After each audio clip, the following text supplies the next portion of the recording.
Alléluia. Amen. Donc, chers frères et sœurs, Nomi Jésus, nomi Jésus, nomi. nous sommes au sabbat de l'Éternel, Miro sabati mama makotoke. le sabbat de la nouvelle lune, bien sûr. Sabati sur le suprême auto. Ce sabbat qui doit préparer le mois prochain, appelé le mois de Kislev. Sabati ena son mu e suzai jawe yora mo Le biswe. mois de Kislev qui est le 9e mois de Dieu, Suzan ba biswo e suzan tenengo makotoke. selon Zacharie 7, verset 1. Il est du moka Zakari si be mata te me diga men koto Donc, me. nous allons continuer ce que nous sommes en train de développer. Mina pe kanu fura yi e video.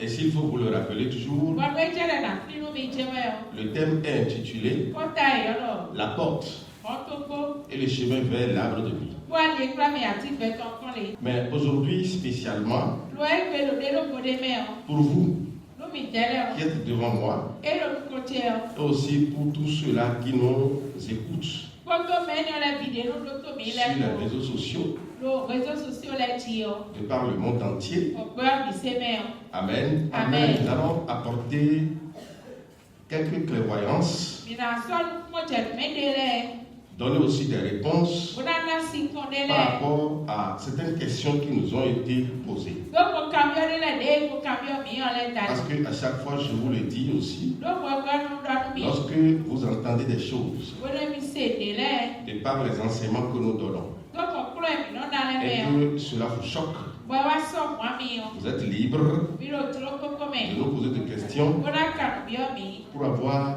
de bonnes réponses. Wa mo te mo si ko da Parce que bi. d'ailleurs, toute question Donc on va a camion le. droit à une bonne réponse. Et doit te mettre dans si contone. Alléluia. Amen. Mais souvent, ce que vous allez comprendre, c'est quoi? Bon ouais moi te mettre mi dans Ne vous ko. attendez pas toujours à avoir la réponse que vous voulez de nous. Mi ma no te ko si ko mi dele mi ba. Dans ouais si mi te si me. Parce que pendant longtemps, Lolu kwe kege o. le christianisme nous a enseigné dans la fausseté. Christianisme so kon mi lo ati pa me. Et je vous le dis, Bon don mi. comme vous le savez aussi, Di de mi ko la tu. personne ne peut rester dans le faux Me de mu si no ati pa me. et connaître la vérité. Bona À wa. moins que Mama. ce grand Dieu des cieux, O ma li ba li ta ti ku si pa. miséricordieux, Et le blanc. à moins qu'il vous appelle. Mama o yi lo mi de na. Alléluia. Amen. Donc c'est pour vous dire quoi? Tu don mi ko. Tous ceux qui nous écoutent sur les réseaux sociaux, Mi me no do to mi no gezo so à un moment donné, nous posent des questions. Wedele men wa camion mi. Alléluia. Amen. La bonne démarche. Afọdí de dagbe o. La bonne démarche, c'est de savoir Afọdí de dagbe que mẹ́rẹ̀. celui qui veut poser des questions Lọ́mọ ejúlọ kàbí ọ. ne doit pas rester dans la peau de sachant. Èrò lánà nínú mẹ́mẹ́ kó tún un bí ọ Il mẹ́. ne doit pas rester dans la peau d'un belligérant. Èrò lánà nínú Mais mẹ́mẹ́ il kó doit nínú rester kúrọ́mẹ́tọ́ dans la mẹ́. peau d'un apprenant. Èrò lánà nínú mẹ́mẹ́ ẹja yìí kúrọ́ sí mẹ́sí ọlọ́. Alléluia. Amen. Et je crois que c'est ça qu'on appelle l'humilité. Bọ́ ẹni wẹ́ múnú ẹ̀ lọ́rọ̀ mẹ́rẹ́ ṣe wé o. Une question nous a été posée surtout par rapport à un verset. Ẹ̀ka kàmíọ́rẹ́ bí ọ̀mí ló kó fi lé o. Oui, il y a beaucoup de versets. Kọ́fí kékeré Mais mẹ́. quand nous résumons tout, Lọ́dún mi sẹ́ sí pẹ́lú bí ọ. Amen, Amen. tout se résume sur le verset que nous allons lire tout à l'heure. Bí wá jíjẹ́ ìlówó fi lè mi lákàtà létí Et ọtí. toi aussi qui es devant moi, Bon, oui, mais là, nous tu dois prêter une oreille attentive à tout ce que nous allons développer parce que c'est des questions qui te seront aussi posées. Alléluia. Amen. Ces questions te seront posées parce que ce que Dieu nous enseigne, le développement que nous faisons, même de par notre statut de sainteté, le monde dans lequel nous sommes actuellement est foudroyé. Alléluia. Amen. Le monde est foudroyé par le développement que nous faisons. La sainteté que nous prêchons pose toujours problème dans toutes les églises. Parce que pendant des milliers d'années, tout ce qui a été prêché à l'homme, c'est de lui donner une foi de condamnation. C'est d'amener l'homme à croire qu'il est toujours pécheur. Alors que celui qui est venu nous sauver, notre Seigneur Jésus-Christ, a déjà fait le sacrifice. Alléluia. Amen. Donc je vais dire à mon frère de me lire le verset, le livre de Éphésiens 2, à partir du verset 8 à 9. Éphésiens 2, verset 8 à 9. Car c'est par la grâce que vous êtes sauvés, par le moyen de la foi. Et cela ne vient pas de vous, c'est le don de Dieu. Ce n'est pas point par les œuvres, afin que personne ne se glorifie. Amen. Alléluia. Amen. Pourquoi ce verset nous a été envoyé? Parce que nous avions précis les alliances qui se retrouvent dans le royaume. L'alliance de vie, l'alliance de la vie éternelle, l'alliance de la richesse. Et nous n'avons pas encore même fini. Il y a encore d'autres alliances. Alléluia. Amen. Donc ces alliances que nous avions enseignées a troublé l'humanité entière, a troublé les chrétiens. Et aujourd'hui, je les appelle à venir m'écouter. Parce que c'est maintenant que Jésus veut les enseigner. Alléluia. Amen. Tout ce que le monde chrétien avait reçu comme enseignement depuis des milliers d'années, mais ces enseignements, c'est la papauté qui a donné tout ça. Ce n'est pas Dieu. Amen. Amen. Parce que Dieu ne peut pas enseigner un individu sur le fondement de son ennemi. C'est pourquoi d'ailleurs il nous a interdit de poser un autre fondement à part le fondement qui a été posé, savoir Jésus-Christ. Mais depuis 2025 ans, il y a un autre fondement contraire au fondement Jésus-Christ qui a été posé. Et personne n'en parle. Alléluia. Amen. Lis-moi ça. 1 Corinthiens 3 à partir du verset 10. Oui. Selon la grâce de Dieu qui m'a été donnée, j'ai posé le fondement comme un sage architecte, et un autre bâtit dessus. Mais que chacun prenne garde à la manière dont il bâtit dessus. Car personne ne peut poser un autre fondement que celui qui a été posé, savoir Jésus-Christ. Personne ne peut poser un autre fondement à part ce qui a été posé, savoir Jésus-Christ. Mais le fondement qui a pour organigramme janvier à décembre, lundi à dimanche, ce fondement appartient à Janus. Alléluia. Amen. Et sur ce fondement, le jour d'adoration de ce Dieu romain, c'est le dimanche. Par conséquent, personne dans cet organigramme ne peut prêcher le véritable Jésus-Christ. Il n'y en a pas. Quel que soit leur nombre, quelle que soit leur éloquence, quelle que soit leur connaissance, parce que l'arbre dépend de sa racine. Un arbre ne peut pas vivre sans ses racines. Donc personne ne peut rester sur le fondement de Janus et prêcher la vraie parole de Jésus-Christ. Alléluia. Amen. Donc c'est pourquoi tous ceux qui sont dans le christianisme, comme j'ai l'habitude de le dire, adorent le diable sans le savoir. Parce qu'aujourd'hui, le diable a cette capacité de se donner toute une diversité de formes. Alléluia. Amen. Donc, toi qui m'écoutes, pourquoi ce monsieur nous a envoyé ce verset? Parce que nous avions dit pour que Dieu donne la vie, il faut que vous rentriez dans l'alliance de vie avec lui. Alléluia. Amen. Ce que tu as écrit dans Exode 20, à partir du verset 1er, demeure toujours d'actualité. Ça n'a jamais été annulé. Et Dieu ne va jamais annuler sa parole. Jésus nous l'a bien dit. Il n'est pas venu ici abolir la loi, mais il est venu relever l'homme de la bassesse pour l'établir roi, pour que la loi ne le condamne plus. Alléluia. Amen. Parce que l'homme était régulièrement pécheur. C'est pourquoi il ne peut pas être ami de la loi. Dieu est ami de la loi. Jésus-Christ est ami de la loi. Partout il a foulé ses pieds sur cette terre. Jésus n'a jamais été fautif. Il n'a jamais commis un péché. Alors qu'il avait aussi vécu dans la chair comme nous. Alléluia. Amen. Donc, l'alliance de vie que nous avions prêchée, c'est ça qui a touché l'humanité. Amen. Amen. Et nous n'avons pas encore fini. Parce qu'il y a beaucoup d'autres choses qui viendront. Alléluia.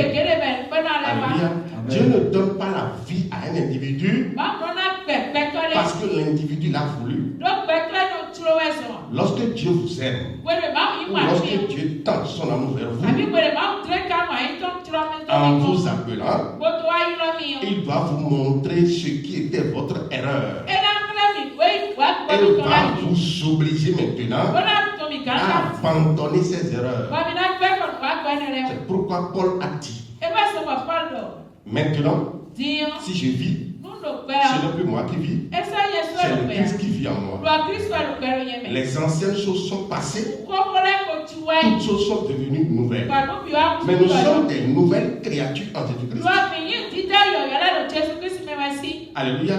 C'est pourquoi le verset que mon frère vient de lire, je vais lui demander de descendre pour me lire le verset 10. Parce que la question qu'on nous a posée, la réponse même se trouve dans le verset 10. Éphésiens 2, verset 8 à 9. Maintenant, je demande qu'on aille au verset 10. Éphésiens 2, verset 8 à 10. Oui. Car c'est par la grâce que vous êtes sauvés, par le moyen de la foi. Et cela ne vient pas de vous, c'est le don de Dieu. Amen. Nous sommes d'accord pour ça. Alléluia. Amen. Nous avions été sauvés par la grâce. Ce que Paul est en train d'écrire ici, quelle compréhension cela nous donne? Il y a deux formes de salut que Dieu accorde à son peuple. Il y a deux morts. Il y a deux vies. Alléluia. Amen. Lorsque Jésus est allé à la croix, ce n'est pas quelqu'un qui a convoqué Dieu. Ce n'est pas quelqu'un qui a obligé Dieu à descendre pour prendre le corps humain pour aller faire ce sacrifice. Personne n'a convoqué le grand Dieu des cieux avant qu'il ne nous accorde ce salut. Oui ou non? Et mieux, dans ce salut, il a joué tout le rôle tout seul. Depuis le commencement, il a jeûné seul. Il a tout fait. Alléluia. Amen. Dans le jardin de Gethsémani, quand la cohorte est venue le chercher, qu'est-ce qu'il a dit? Il dit, si c'est moi que vous voulez, laissez alors aller ceux-ci. Il a libéré le monde. Il a sauvé les apôtres. Il a sauvé les humains. Et il dit, maintenant, je me laisse à vous. Prenez-moi. Il n'a jamais dit, Pierre, viens me secourir. Venez me secourir. Il n'a jamais demandé le soutien de ses apôtres. Alléluia. Même si à un moment donné, les apôtres l'ont renié. Mais cela ne l'a pas fait changer ta vie. Donc, ce que nous sommes en train de lire ici dans Éphésiens 2, à partir du verset 8, c'est ce que Paul nous expliquait. Cette première forme de salut qui a obligé Dieu à prendre la chair humaine pour aller jusqu'à la croix. Amen. Amen. C'est un don gratuit que Dieu nous a donné. Alléluia. Amen. Ce n'est pas quelque chose qui vient de l'homme. Ce n'est pas quelque chose que nous avions fait. Parce que tous ont péché. Ils sont privés de la gloire de Dieu. Nous étions tous pécheurs. Et c'est Dieu lui-même qui a décidé de venir nous sauver. C'est lui-même qui a établi ce plan de sacrifice qui devrait l'amener à la croix. Donc c'est pourquoi Paul ici nous dit que personne ne doit s'en glorifier parce que c'est un don gratuit de Dieu. Mais le salut ne s'arrête pas seulement là. Alléluia. Amen. Et pour obtenir ce salut, dans ce premier aspect, vous devez faire quoi? Vous devez croire que Jésus-Christ est Dieu et Fils de Dieu, après l'avoir discerné bien sûr. Vous devez croire qu'il est venu à cause de vos péchés. Il est mort, on l'a enterré. Le troisième jour, il est ressuscité des morts. Lorsque vous avez la foi, lorsque vous avez cette compréhension de la foi, ton fils, vous serez déchargé. Vos péchés seront annulés. C'est pourquoi ici Paul a dit que c'est un don gratuit de Dieu. C'est Dieu qui nous l'a donné gratuitement. Personne n'a joué un rôle. Aucun individu n'a joué un rôle ici pour se glorifier. C'est lui seul qui a joué tout le rôle. Reprends-moi le verset.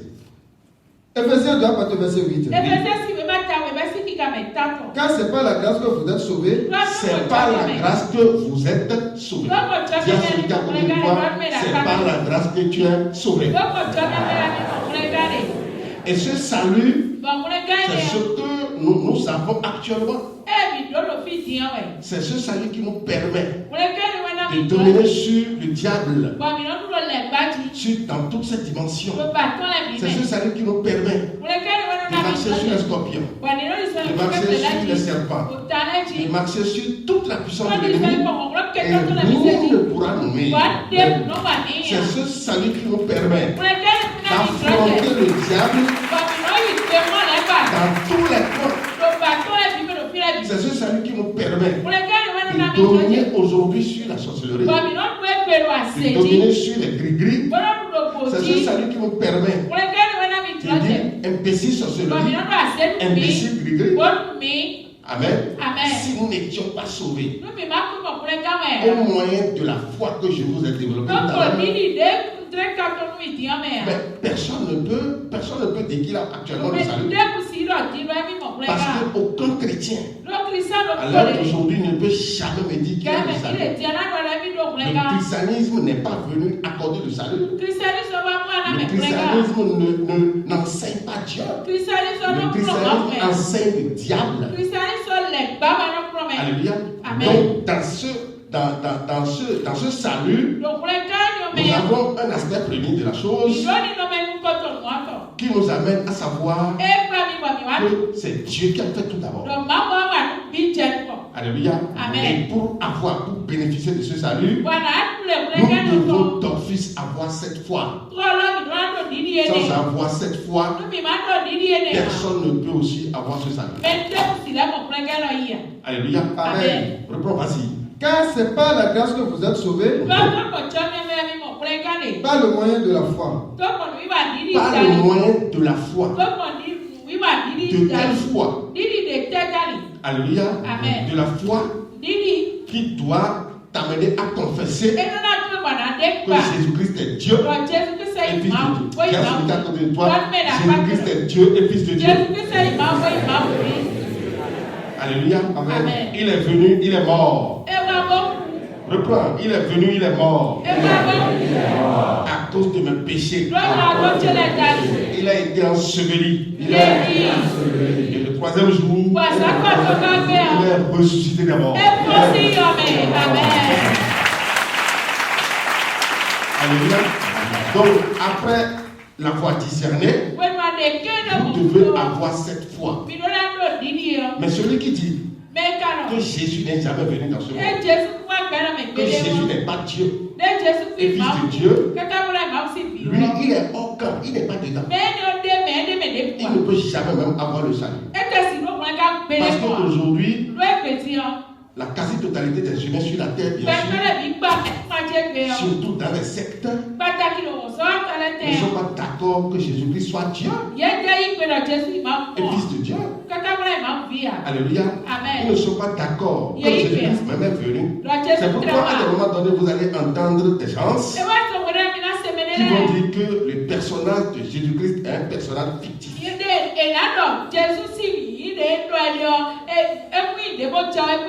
Alléluia. Vous devez savoir que ceux qui tiennent de telles déclarations ne sont pas prudents. Amen. Ils ne sont pas dans la grâce, ne les a pas encore vus. Ils sont écartés de la grâce. Alléluia. Donc, c'est comme ça que nous avions été sauvés. Au moyen de la foi. C'est pourquoi Paul nous écrit ici, par rapport à cela, personne ne doit se glorifier. Personne ne doit dire, oui, c'est parce que je ne vole pas, c'est parce que je ne commets pas d'adultère, c'est parce que moi je cherchais Dieu il y a longtemps. Non, Dieu s'en fout pas mal de toi. Tu cherchais Dieu comment? Alléluia. C'est parce que Dieu a décidé de te sauver gratuitement. Et ce salut, c'est ça que nous portons dans ce siècle présent. Mais il y a un autre salut. Le salut ne s'arrête pas seulement là. Alléluia. Dans ce siècle présent, nous avons ce salut que Dieu nous a donné. Mais pour que ce salut se prolonge dans le siècle à venir, alléluia. Mais nous allons comprendre ce que Dieu nous demande maintenant de faire. Continue à l'étude, oui. Car c'est par la grâce que vous êtes sauvés, oui, par le moyen de la foi. Et cela ne vient pas de vous. C'est le don de Dieu. Cela ne vient pas de vous, c'est le don de Dieu. D'accord, oui. Ce n'est point pas les œuvres. Ce n'est point pas les œuvres. Afin que personne ne se glorifie. Car nous sommes son ouvrage. Maintenant, le verset 10 dit, nous sommes son ouvrage. Il nous a recréés, reformatés, retraités. Il nous a repositionnés. Nous sommes son ouvrage, l'œuvre de ses mains. Alléluia. Amen. Pourquoi il s'est donné toute cette tracasserie? Pour nous reformater, pour nous reconstruire. Non mais écoutez, lorsque vous vous donnez beaucoup d'importance à faire quelque chose, c'est parce que vous avez aussi une idée derrière la tête, ou plutôt vous allez utiliser la chose à des fins personnelles ou à des fins utiles. On ne s'accroche pas à quelque chose parce qu'on ne veut pas profiter aussi de lui. Nous nous accrochons à Dieu parce que nous devons profiter de Dieu. Donc si Dieu s'est décarcassé jusqu'à aller à la croix pour nous reformater, mais c'est pour que nous le servions à des fins utiles après. Alléluia. Amen. Oui, vas-y. Car nous sommes son ouvrage, oui, ayant été créés en Jésus-Christ pour de bonnes œuvres. Nous sommes son ouvrage ayant été créé en Jésus-Christ pour de bonnes œuvres. On nous a recréés en Jésus-Christ. Quelles sont ces œuvres? Il y a celui qui a côté de toi. Pourquoi Jésus t'a recréé en lui-même? Amen. Amen. Dieu ne nous a pas appelés. Il ne nous a pas recréés pour que nous restions oisifs. Pour que nous soyons là. Pour que nous restions sans rien faire. Parce que la foi sans les œuvres est comment? Est une foi morte. Alléluia. Donc il nous a recréés en Jésus-Christ pour de bonnes œuvres. Pour nous utiliser à accomplir de bonnes œuvres. Ayant été créé en Jésus-Christ pour de bonnes œuvres, que Dieu a préparé d'avance afin que nous les pratiquions. Ces œuvres que Dieu a préparées d'avance afin que nous les pratiquions.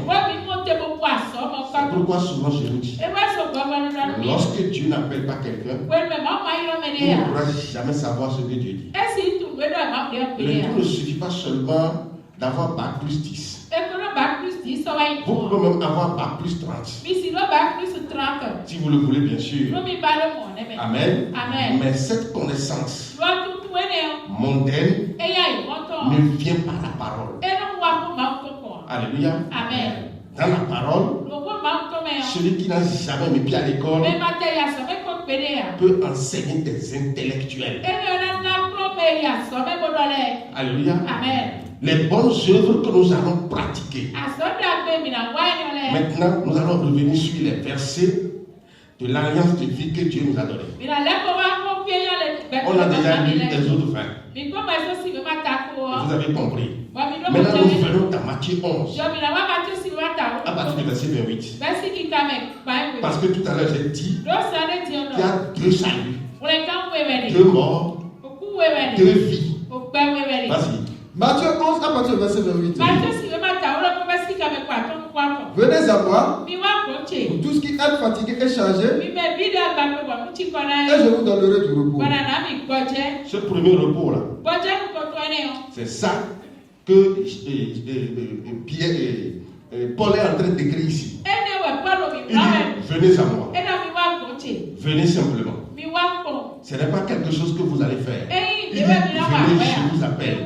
Et je vais vous donner du repos. Il n'y a pas une condition particulière qui a été posée avant que ce repos ne soit donné. Venez, je vais vous donner du repos ici. Prends le symbole du premier aspect du salut. Venez à moi. Pour tout ce qui est chargé, fatigué, je vous donnerai du repos. Parce que le salut se trouve en lui. Amen. Et c'est ça ce que Paul a écrit là-bas. Vous avez été sauvés gratuitement. Au moyen de la foi. Donc personne ne doit s'en glorifier. Alléluia. C'est pourquoi ici il dit venez gratuitement. Il n'a pas dit vous devez me donner d'abord du sacrifice. Vous allez m'offrir d'abord des moutons. Vous allez... Non. Il a dit venez gratuitement. Je vous donnerai du repos. Le premier repos ici donné prend le symbole de ce salut dans lequel nous sommes actuellement. Ou bien tu n'es pas au repos. Alléluia. Le repos ici est spirituel. Parce que la sorcellerie ne peut plus t'attaquer. La programmation ne peut plus t'attaquer. Le malin ne peut plus t'attaquer.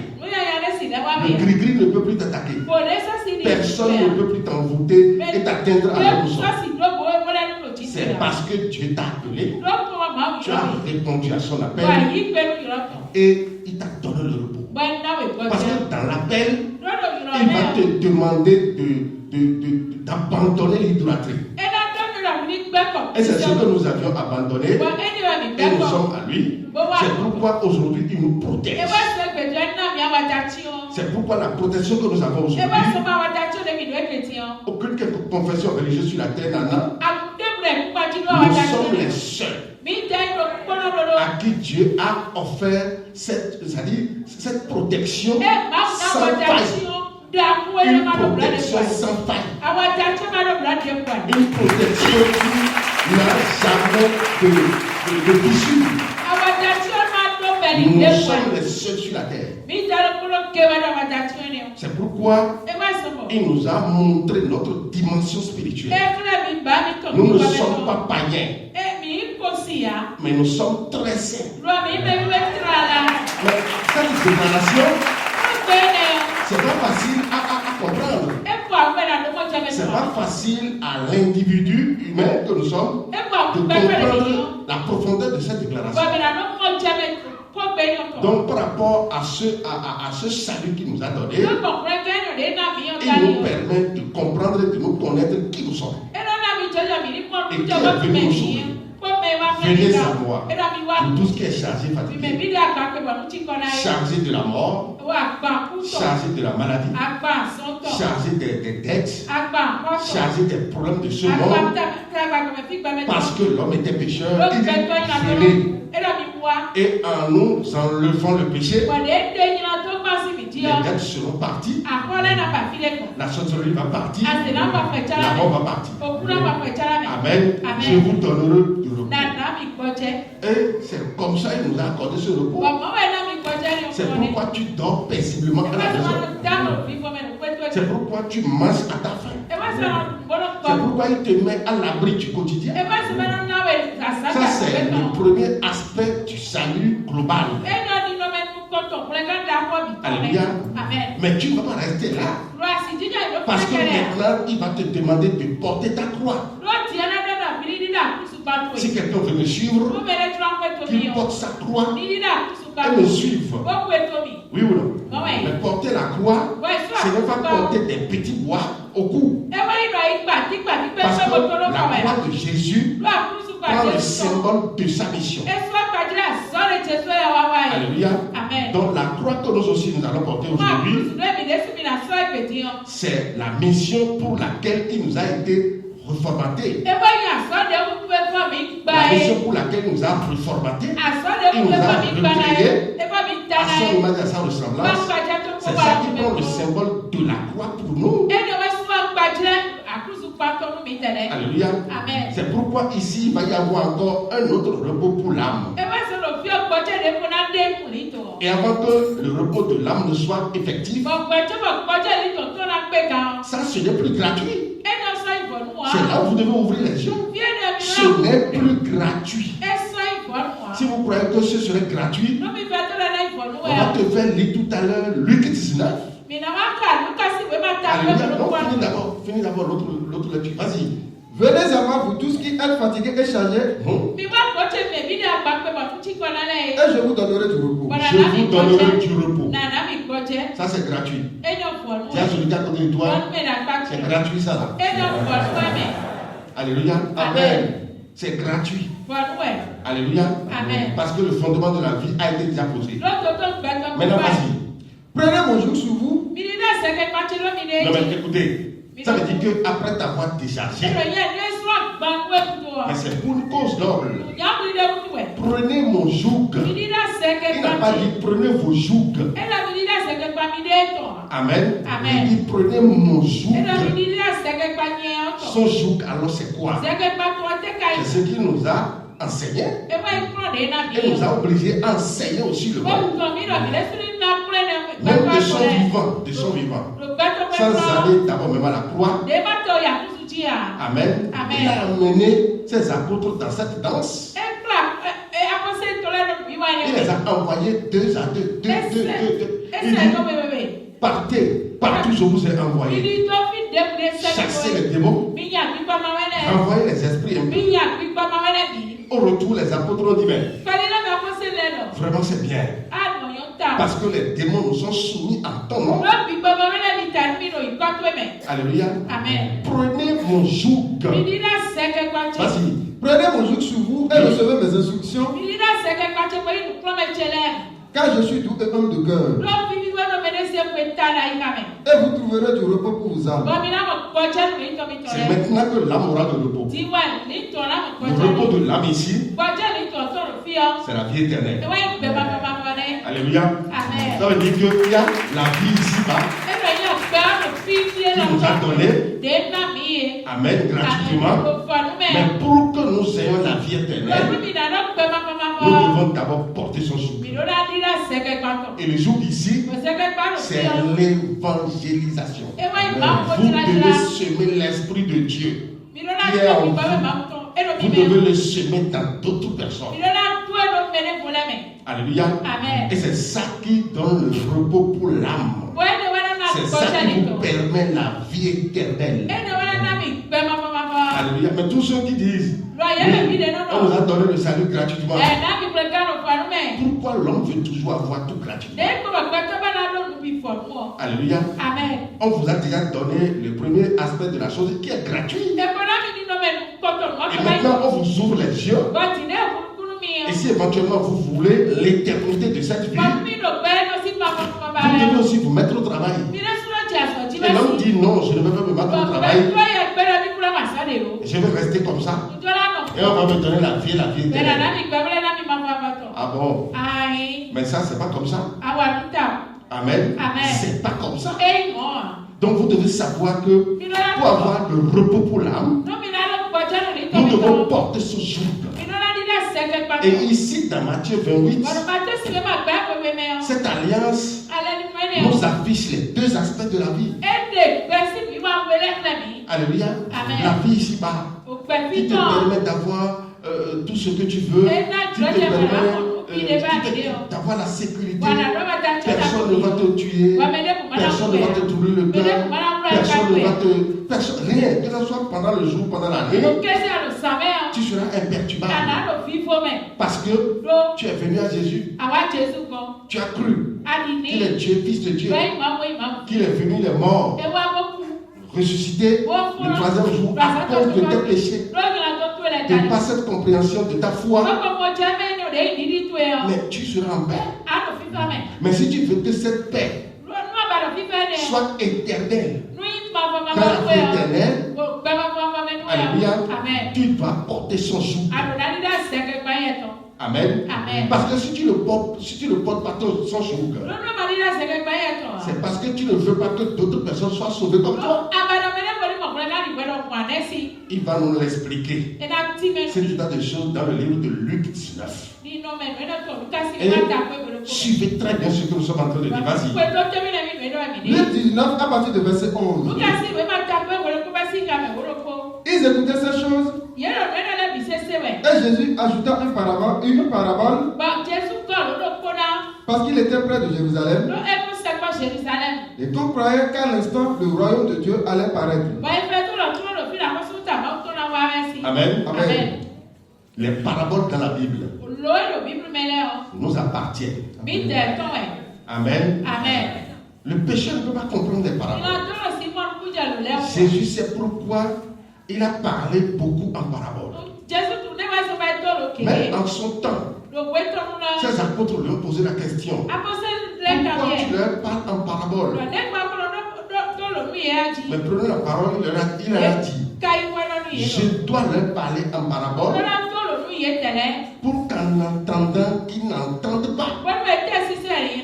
Et qu'en voyant, qu'ils ne voient pas. Ça veut dire qu'il y a des gens disposés qui doivent entendre. Amen. Et il y a des gens qu'on doit rendre sourds. Ça veut dire quoi? La même parole qui sort va ouvrir les oreilles à d'autres personnes et va rendre sourds d'autres personnes au même moment. Qui me suit vraiment là? Je dis la même parole qui sort. Comme elle est une épée à double tranchant, elle sort pour rendre des individus tout sourds et très sourds même. Et dans le même temps, elle va ouvrir des oreilles à d'autres personnes. La même parole qui sort doit aveugler des gens. Elle va ouvrir aussi les yeux à d'autres personnes. Donc, je ne les condamne pas parce que lorsque vous voulez lire la Bible comme un roman,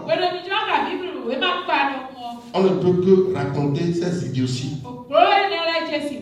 Alléluia. Amen. Vas-y. Il dit donc, un homme de haute naissance s'en alla dans un pays lointain Écoutez Jésus lui-même en parabole. Il est en train de parler en parabole. Il dit un homme de haute naissance. Parce qu'ils étaient presque proches de Jérusalem. Et ses disciples croyaient que voilà, le royaume des cieux va tomber du ciel et va venir bas. Alors que c'est Jésus lui-même qui est le royaume. Amen. Et à ce niveau, il a commencé par leur parler. Il dit un homme de haute naissance. Quand on parle de haute naissance, c'est la naissance spirituelle. De par la haute naissance que Dieu nous a donnée, nous sommes enfants de Dieu en esprit. Amen. Mais la naissance que nos parents nous ont donnée, qui a son acte dans les mairies de ce monde, est appelée basse naissance. Alléluia. Amen. Oui, vas-y. Il dit donc, oui, un homme de haute naissance en allant dans un pays lointain pour se faire investir de l'autorité royale et revenir ensuite. Il est en train de parler de lui-même. Sa montée vers son père et son retour dernier encore vers nous. Alléluia. Amen. Il est en train de parler de lui-même. C'est lui qui a la reconnaissance. Il est parti très loin pour s'investir de l'autorité royale pour revenir encore. Mais avant de partir, il va laisser des talents à ses serviteurs. Il va leur demander de les fructifier. Qui me suit vraiment là? Alléluia. Amen. Il est en train de parler de lui-même. Vas-y. Il appela 10 de ses serviteurs et leur donna 10 000. Et leur dit, faites-les valoir jusqu'à ce que je revienne. Il a appelé 10 de ses serviteurs. Les 10 serviteurs ici prennent le symbole de ses disciples. De tous ceux-là qui ont cru en lui, à qui il a donné le retour de l'Esprit de Dieu. Les talents ici représentent l'Esprit de Dieu qu'il a semé en l'homme. Parce que vous n'êtes pas sans savoir que depuis Genèse 6, verset 3, à cause du péché d'Adam et Ève, Dieu avait retiré son esprit et avait condamné l'homme. Mais Jésus est revenu et après la croix, lors de la Pentecôte, il a retourné le Saint-Esprit encore à ses apôtres. Donc ici, l'ami ici explique l'Esprit de Dieu qui est revenu encore dans l'homme. Les talents ici représentent l'Esprit de Dieu qui est semé encore dans l'homme. Ça veut dire que l'Esprit de Dieu en toi a une valeur qu'on ne peut pas quantifier ni calculer. Parce que par l'Esprit, tu peux tout faire. Alléluia. Amen. Maintenant, en leur donnant le talent, en leur donnant chacun la mine, il a donné des instructions. Des instructions par rapport à ce que chacun a reçu. Faites-les valoir. Faites-les valoir. Ça veut dire que vous devez me multiplier ce que je vous ai donné. Chacun doit multiplier ce qu'il a reçu. Et comment on pourra multiplier l'Esprit de Dieu? Si ce n'est pas de semer encore l'Esprit de Dieu dans d'autres personnes au travers de l'évangélisation. Amen. Amen. Mais ce pan de la chose est caché au christianisme. Alléluia. Amen. Faites-les valoir. Oui, vas-y. Faites-les valoir jusqu'à ce que je revienne. Mais ces concitoyens le haïssaient. Et ils envoyaient une ambassade auprès de lui.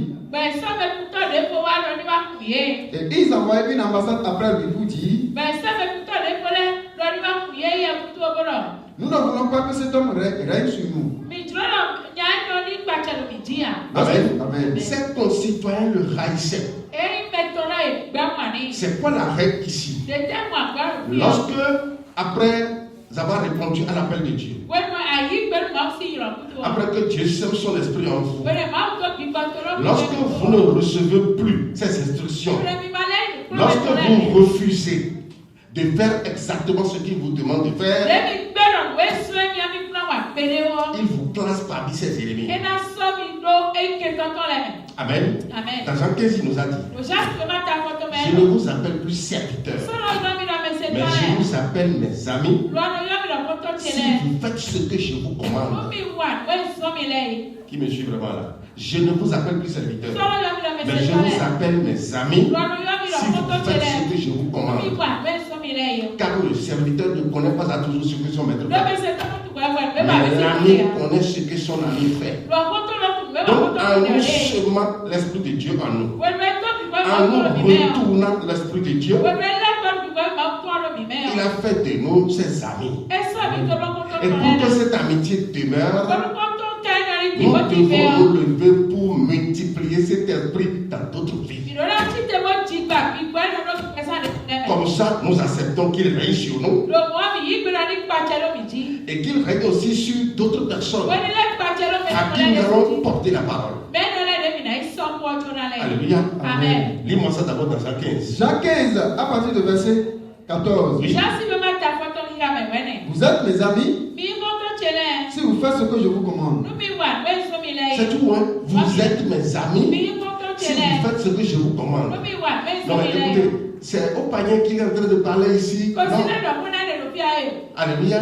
Il est en train de parler à ceux qu'il a appelés, à ceux-là qu'il a déchargés, ceux-là à qui il est prêt pour donner le repos à leur âme. Vous êtes mes amis si vous faites ce que je vous commande. Vas-y. Je ne vous appelle plus serviteur parce que le serviteur ne sait pas ce que fait son maître. Je vous ai appelé ami parce que je vous ai fait connaître ce que j'ai appris de mon père. Je vous ai fait connaître ce que j'ai appris de mon père. Alléluia. Lui-même, il est venu faire quoi? Il est venu enseigner le Père. Il est venu enseigner Dieu. Alléluia. Amen. Va encore dans l'autre verset, oui. Mais ses concitoyens le haïssaient. Et ils envoyaient une ambassade après lui. Pour dire: nous ne voulons pas que cet homme règne sur nous. Ça veut dire quoi? Si tu veux toujours garder l'amitié sincère,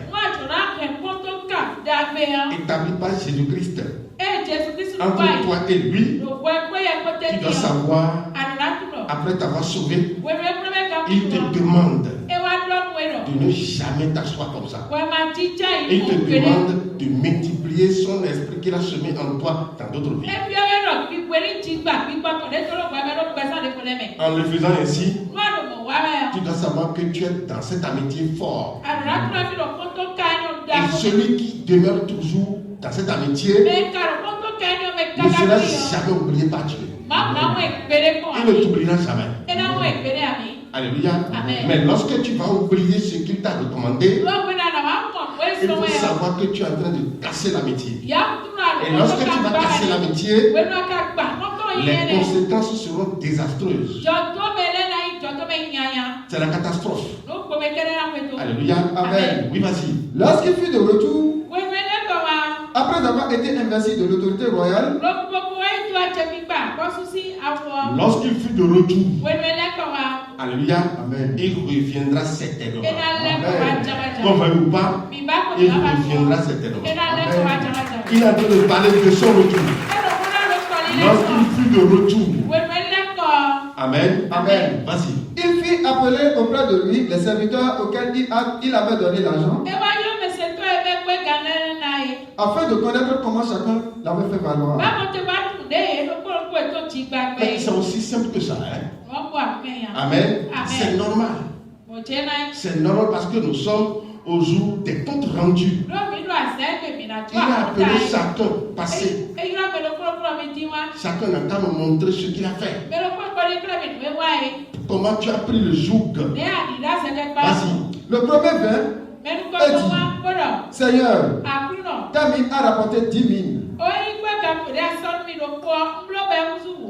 Il lui dit, c'est bien, bon serviteur. Parce que tu as été fidèle à un peu de choses, reçois le gouvernement de 10 villes.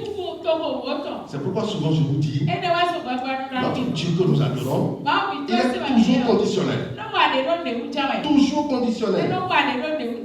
D'accord, il est miséricordieux. Mais vous voyez, vous voulez que Dieu soit toujours bête pour l'homme là. Que lui soit toujours bête. Alors que l'homme, à chaque fois, lui dit qu'il est rusé. Sinon, comment comprendre?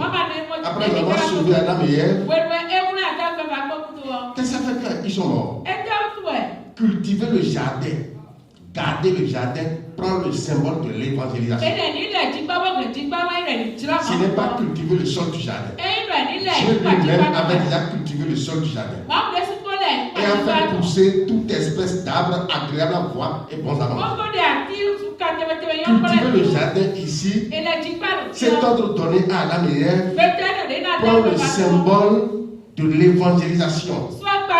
Adam et sa femme doivent sortir pour aller enseigner le monde. Parce que le péché était déjà là. Tous les enseignements que Dieu leur donnait le soir, ils doivent aller porter ces enseignements à d'autres personnes pour que le jardin soit rempli.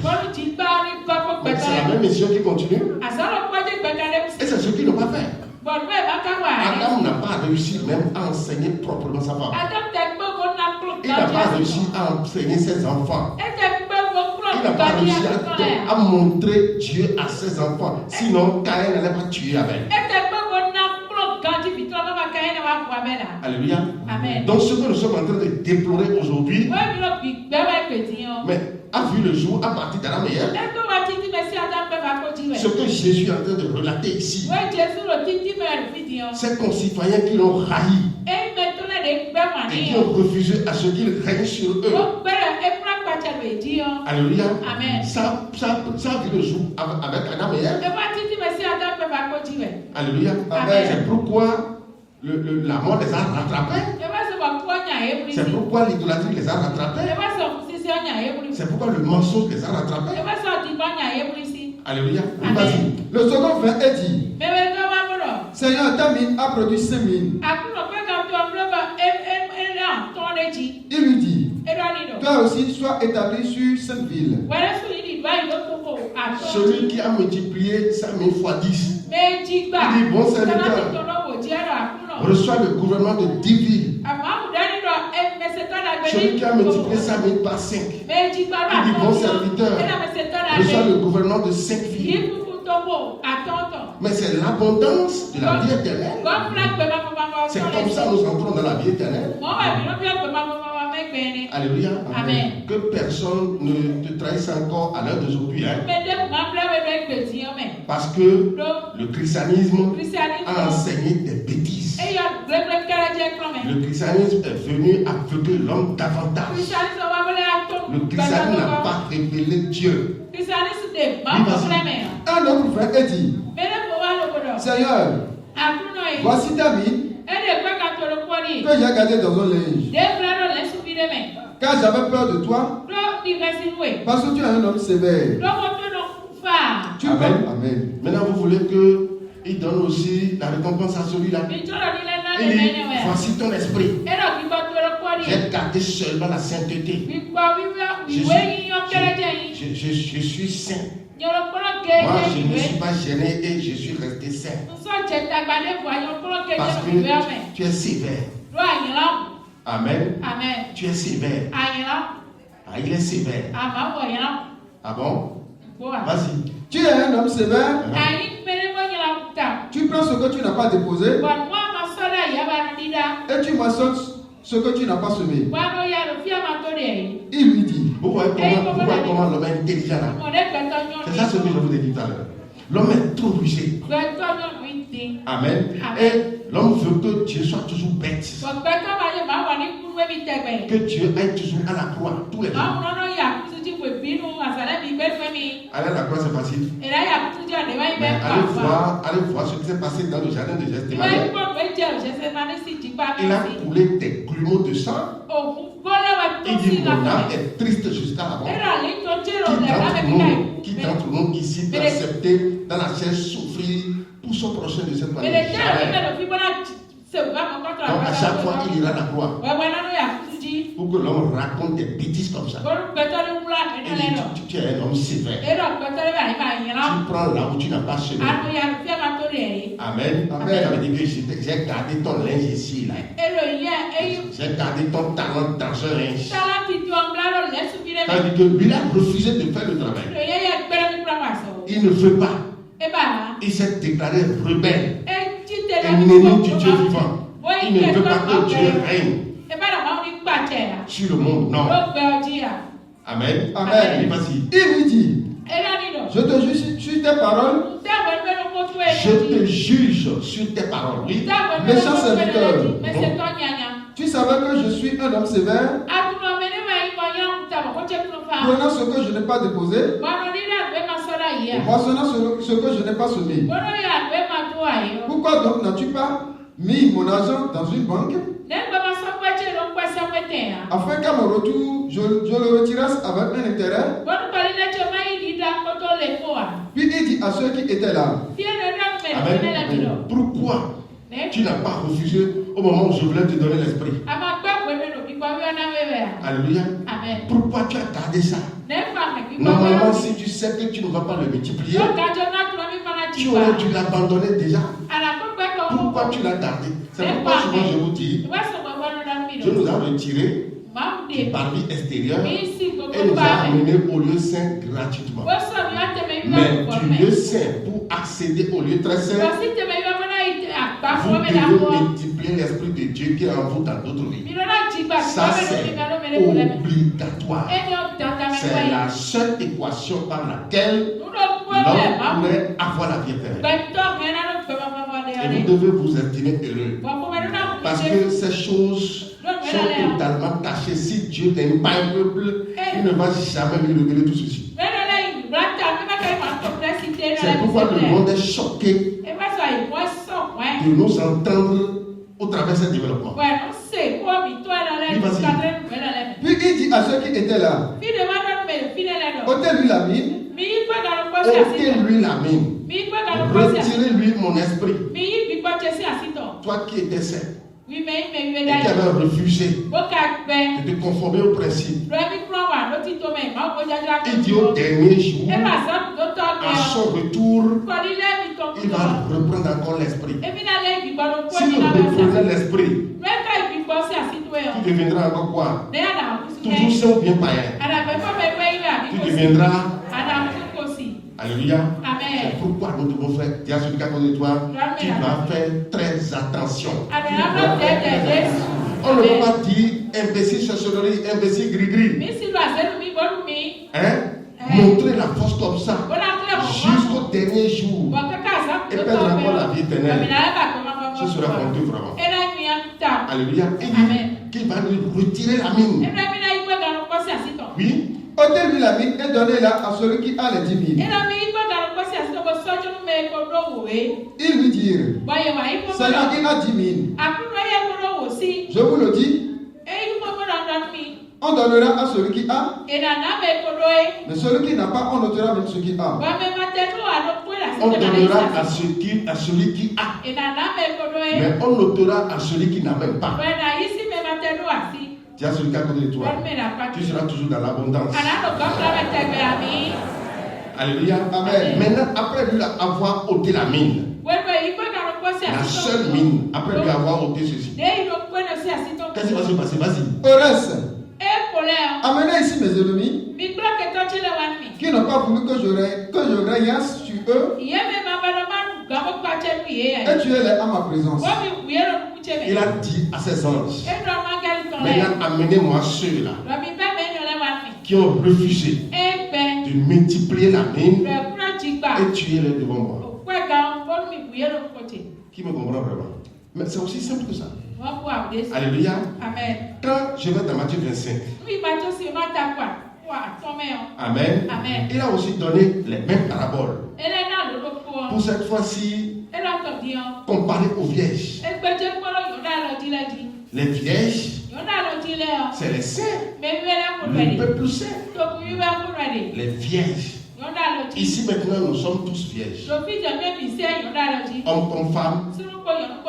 Alléluia. Amen. Nous sommes les femmes de Jésus. Nous sommes les épouses de Jésus. Nous sommes les vierges. Parce que c'est lui notre mari. C'est lui qui est en nous. Amen. C'est lui qui est en nous. C'est devant lui que nous nous prosternons. Parce que sur le plan spirituel, on ne connaît pas le sexe. Les esprits ne connaissent pas le sexe. Alléluia. Donc ici, puisque nous sommes l'ensemble des adorateurs de Dieu vivant, nous sommes appelés les vierges. Les vierges de Jésus-Christ. Les femmes de Jésus-Christ. Les épouses de Dieu. Alléluia. Amen. Donc les vierges ici prennent le symbole du peuple des adorateurs de Dieu vivant. Lis-moi ça. Matthieu 25 à partir du verset 1er. Alors le royaume des cieux sera semblable à 10 vierges qui, ayant pris leur lampe, allaient à la rencontre de l'époux.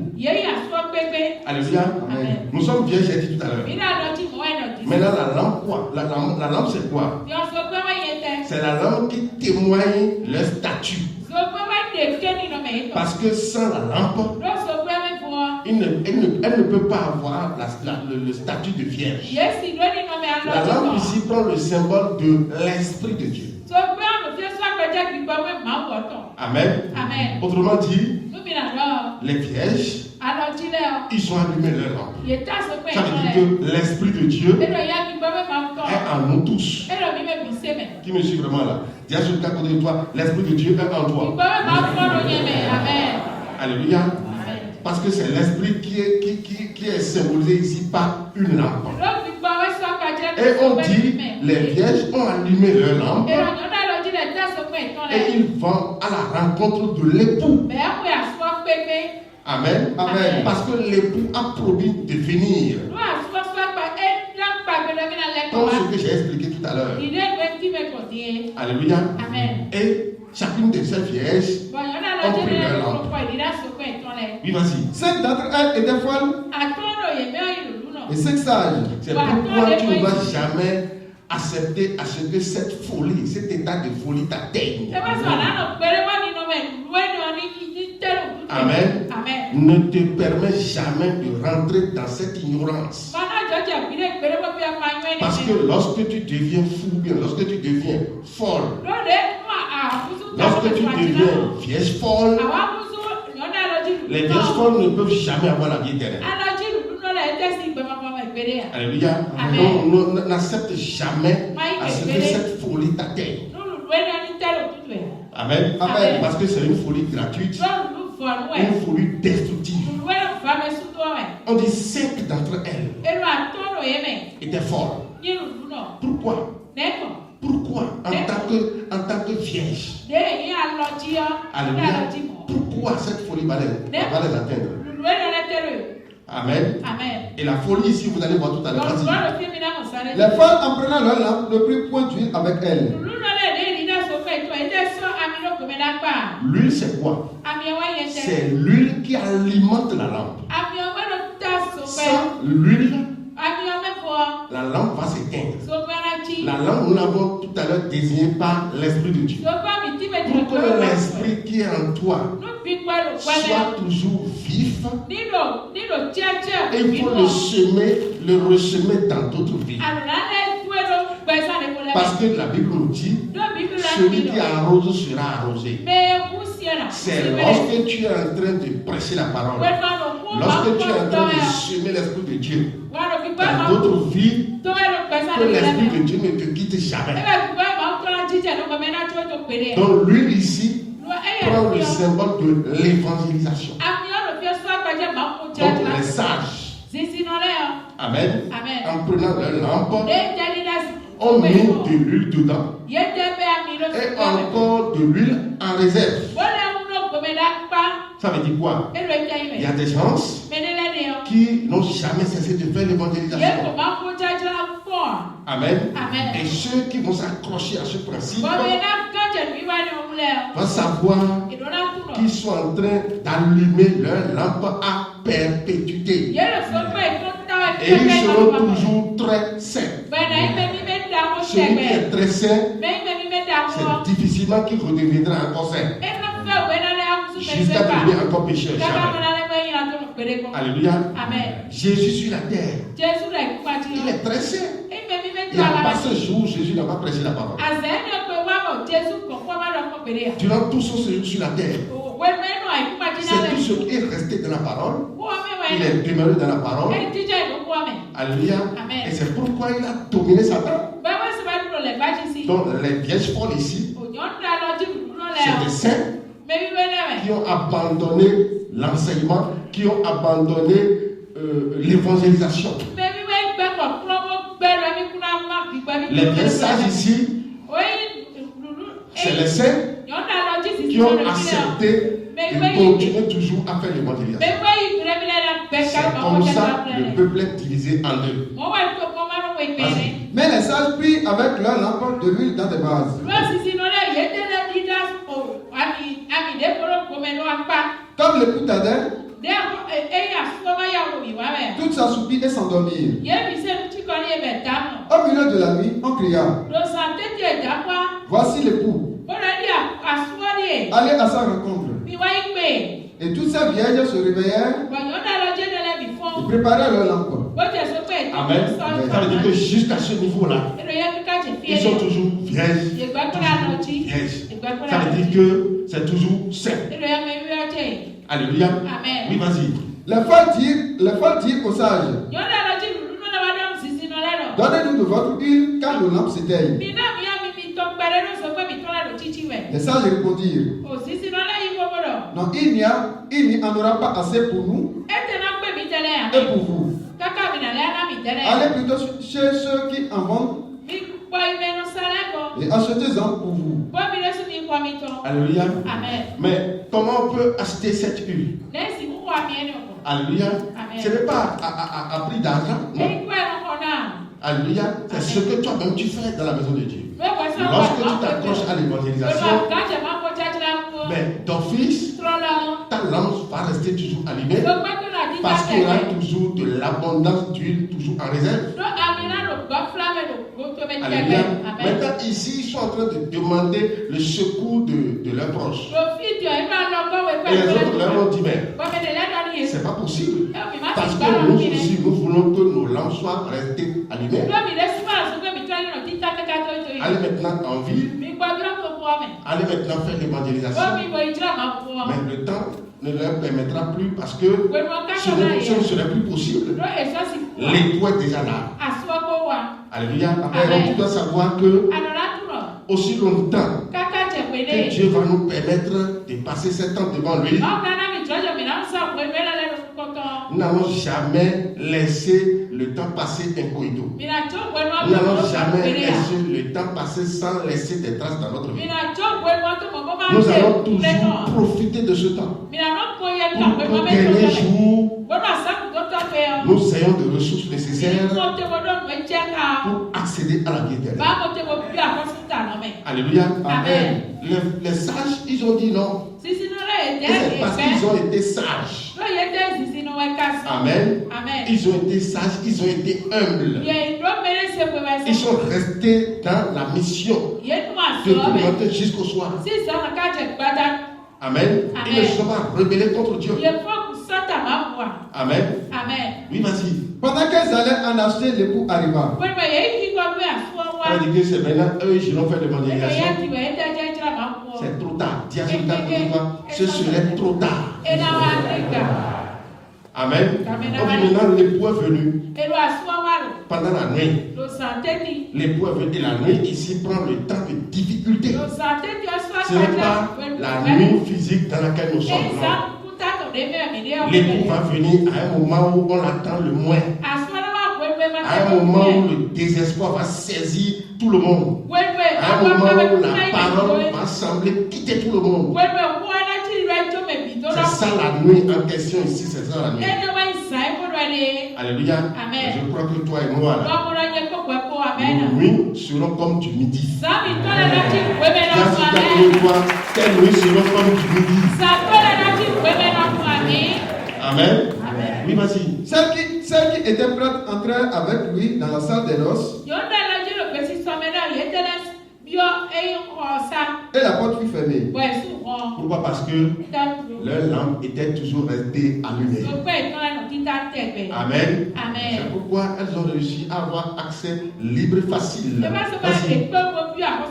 Plus tard, les autres vierges vinrent et dirent: Seigneur, Seigneur, ouvre-nous. Reste à savoir si, à leur retour, si elles ont au moins allumé les lampes. Amen. Parce que ce n'est plus possible. Ils vont prêcher quel Seigneur? Le Seigneur lui-même est déjà là. Ça veut dire que elles sont parties et revenues encore bredouilles. Maintenant, elles ont commencé par frapper à la porte. Seigneur, Seigneur, ouvre-nous. Non, ce n'est plus possible. Parce que à leur retour, quand la lampe est éteinte, ça veut dire que l'esprit est parti. Oui ou non? L'esprit est parti. Amen. Vas-y. Seigneur, Seigneur, ouvre-nous. Mais il répondit: Je vous le dis en vérité, je ne vous connais pas. Je ne vous connais pas. Si l'esprit était toujours là, avec ces vierges, leur lampe serait déjà allumée. Et si leur lampe était allumée, Jésus n'allait jamais leur dire: Je ne vous ai jamais connu. Ça veut dire que leur lampe était éteinte, l'esprit était déjà parti, et en allant dans la ville et revenir, la lampe est devenue toujours éteinte. C'est pourquoi il dit: Je ne vous ai jamais connu. À l'heure d'aujourd'hui, là, ta lampe est allumée. Il te connaît. C'est pourquoi il dit: Vous êtes le sel de la terre, la lumière du monde. Mais faites tout possible pour qu'il arrive toujours à te connaître jusqu'aux extrémités de la terre, jusqu'à de la vie éternelle. Parce que dans ce siècle, il nous connaît et il nous a amené à le connaître. Amen. Et il va encore nous connaître davantage dans le siècle à venir et va nous amener toujours à le connaître. Donc ne te remets jamais contre lui. Tu saisis les occasions qu'il va te porter toujours. T'accrocher toujours à ses instructions pour que ta lampe demeure toujours allumée. Lampe allumée veut dire tu n'es plus seulement saint, mais tu es très saint. Celui qui est dans le tabernacle, il est très saint. C'est difficilement qu'il deviendra encore pécheur. Parce que quand il va quitter là, il va venir encore d'abord dans le lieu saint avant d'aller au palier extérieur. Mais lorsque vous êtes seulement au lieu saint, le palier extérieur peut influencer sur votre vie. C'est pourquoi nous devons faire tout possible pour devenir très saint. Ce n'est pas la papauté qui est très sainte. C'est celui qui connaît Dieu, en qui réside l'Esprit de Dieu, et qui parvient à semer cet Esprit de Dieu dans d'autres vies. C'est lui qui est très saint. Je vous donne un exemple pour clôturer. Ce que tu as appris aujourd'hui, que tu fais aujourd'hui avec facilité, abandonne cette activité pendant 10 ans et reviens pour le faire encore facilement comme auparavant. Tu vas encore faire du recyclage. Oui ou non? Amen. C'est de la même manière. Lorsque vous abandonnez l'évangélisation, lorsque vous quittez le principe de Dieu, vous ne pouvez plus revenir plus tard pour dire que vous serez encore au même niveau. Celui qui va rester même à la maison maintenant pendant 2 mois, 3 mois, 4 mois, son esprit ne sera plus dans la même dimension. Alléluia. Donc c'est pour vous dire que aussi longtemps que tu seras en train d'écouter la parole et de porter cette parole dans d'autres vies, l'Esprit de Dieu qui est en toi va toujours dégager de grandes flammes, va toujours brûler à haute intensité. Amen. Et à la fin, tu seras accueilli dans la vie éternelle. Soyez bénis. Amen.